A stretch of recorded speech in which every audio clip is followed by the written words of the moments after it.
Okay, now what I want to do is start transferring my doors and windows from the front of my house down to my elevation. I'm going to start by placing another construction line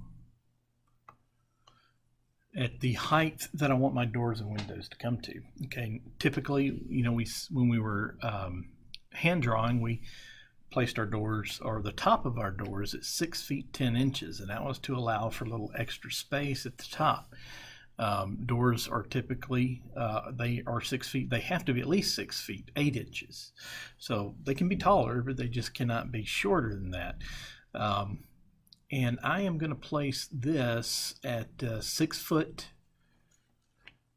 This line is going to be at 6 foot 10 inches, and I'm going to go the extra 2 inches because my door trim and all is going to cover some of that, is going to take up some of that.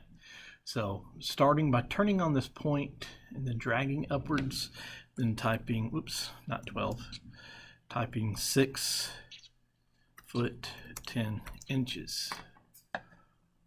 Okay, putting my line across that way. And of course really doesn't matter if it's not on the layer, but I'm going to go ahead and put it on that layer.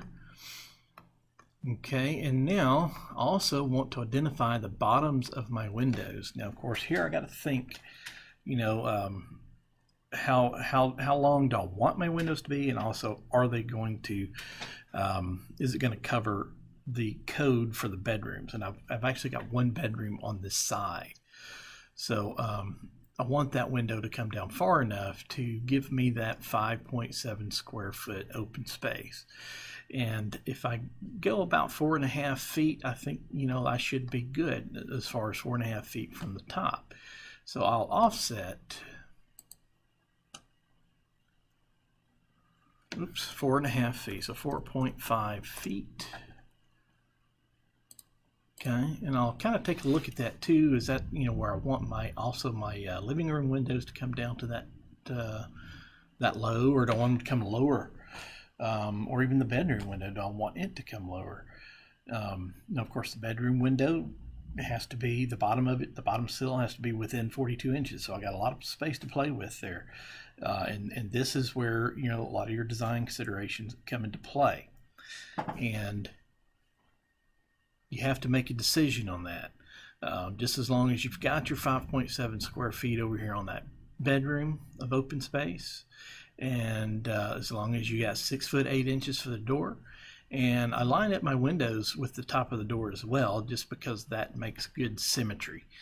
All right, so I'm going to go with what I have and transfer these windows down. And when I say transfer them down, what I'm going to do is I'm going to go to the window layer, and I'm just going to draw those windows right here in the plan, or right here on the elevation. And of course, I'm going to stylize them just a little bit, but at this stage, I don't think you should spend a lot of time stylizing your windows or doors. Let's get through it and learn how to use the software and how to design a house in general. And then we can move on and do some things more in detail. So next one is going to be my door. I got to do this front door, and it's going to go all the way to the floor. Just like so. Now, for general purposes, that is fine. That is, what I've got here is pretty much finished. I could actually go and dimension this and give some elevation measurements, and that's what an elevation is for. It's to create the measurements out to the size. We know what height everything is, and I think I will go ahead and do that for the next video.